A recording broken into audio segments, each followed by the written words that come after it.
Bien-aimés dans le Christ, dans l'évangile d'aujourd'hui, Jésus compare le règne de Dieu à quelque chose de banal.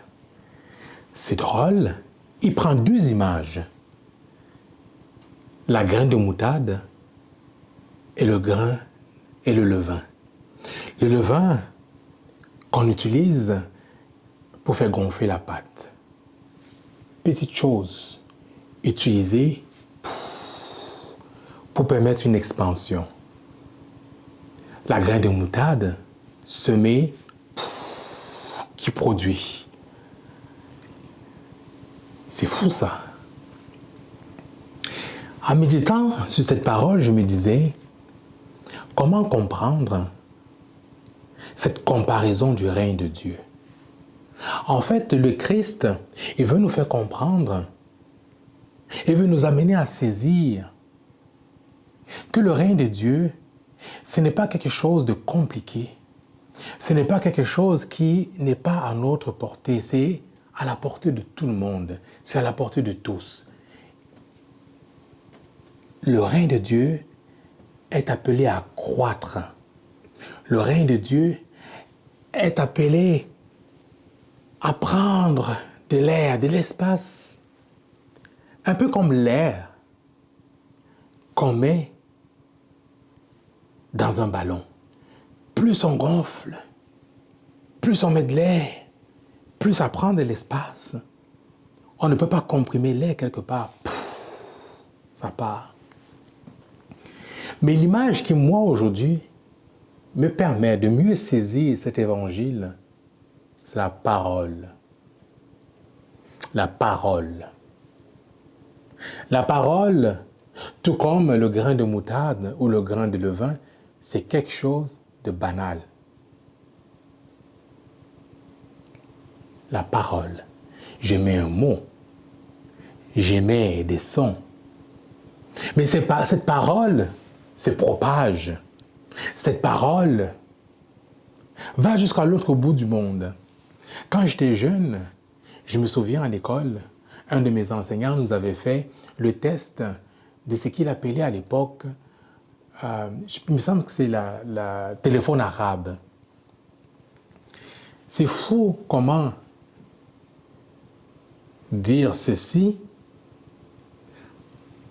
à une personne ou à un groupe de personnes, transmettre le même message à d'autres. C'est fou comment c'est transformé. À quelle vitesse? Non seulement on perd du sens, mais à quelle vitesse? Ça va tellement vite. Mais lorsque je dis quelque chose ici, je suis présentement à Québec. De ma parole pourrait avoir de l'impact à l'autre bout du monde. D'ailleurs, toi qui écoutes cette parole, je ne sais pas où tu es présentement. Mais as-tu remarqué que du presbytère Saint-Albert, au cœur de Québec où je me retrouve, cette parole te rejoint?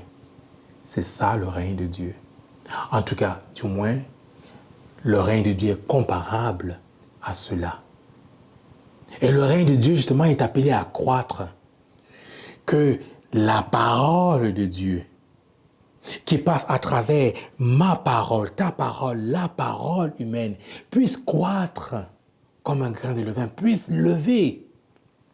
Là où on essaye de la comprimer, comme l'air, qu'elle explose. Voilà le sens de la parole. Bien-aimé dans le Christ, que la parole de Dieu prenne place dans nos vies, qu'elle bouge, qu'elle dérange, que la parole de Dieu fasse bouger les barrières, fasse bouger les montagnes, que la parole de Dieu renverse tout sur son passage, qu'elle croisse à partir de notre parole, de nos paroles à nous, qu'elle puisse prendre chair, qu'elle puisse s'incarner, que cette parole de Dieu qui devient nôtre puisse embraser le monde. N'ayons pas peur de déranger par la parole, avec la parole, Car c'est ça le règne de Dieu. Le règne de Dieu est déjà commencé. Le règne de Dieu est là. Il n'est pas encore là, mais il est déjà commencé. Puisse l'exemple de la parole nous permettre justement d'aller de l'avant et de faire grandir, d'embraser le monde, d'embraser le Québec, d'embraser l'humanité tout entière de la parole de Jésus-Christ, l'unique, le Sauveur. Amen.